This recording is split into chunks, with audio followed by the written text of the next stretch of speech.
talked about failure before and how we need to see failure as success because it is most of the time. Having said that, I wanted to talk about the different types of failure and what you can do about it, all right? So generally speaking, there are two types of failure. There's patterned failure where we do the same thing over and over and over again simply because we've always done that. We yell at people even though we want to relate to them better. We yell at them. That's pattern failure, okay? Failing in that kind of area. The second type of failure is failure from learning. When we're learning and growing, we fail constantly. Think about learning to walk. Think about learning to talk. Think about learning to do whatever. We need to fail, and that's part of the process. We need to learn from it, okay? Now, even in that category where we're learning and growing, there are two types of failure. There's the type of failure that we just kind of move past. It's oh, this happens, we learn from it, and we grow. There's another kind of failure that we bump into a lot. And that can start to feel like patterned failure. It's not patterned failure. It's bumping up against a ceiling where we don't have the skill set yet to deal with it. So, tips on dealing with failure. Monitor it. Ask yourself, number one, is this happening to me a lot? Is this a pattern? If it's a pattern, is it because you're learning and growing, or is it simply because you're stuck?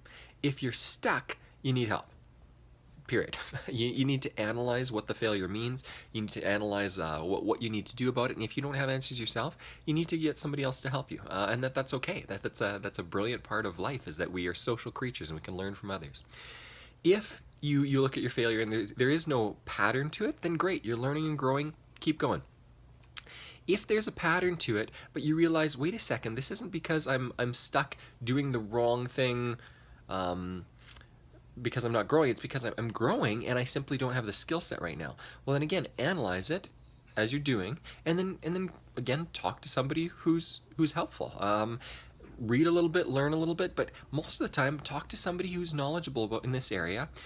More importantly, talk to somebody who's knowledgeable in understanding behavioral change, okay?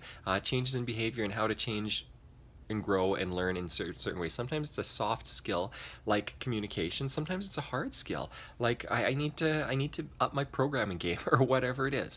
But as you do this, you're going to get past failure, and that upper limit failure that you get to, you're going to crash right through it. And that's a brilliant experience because you're constantly learning and growing, and you will hit another level. We plateau sometimes. That's okay. Push through it. Challenge yourself. Grow. Ask people for help. And change and reach your goals.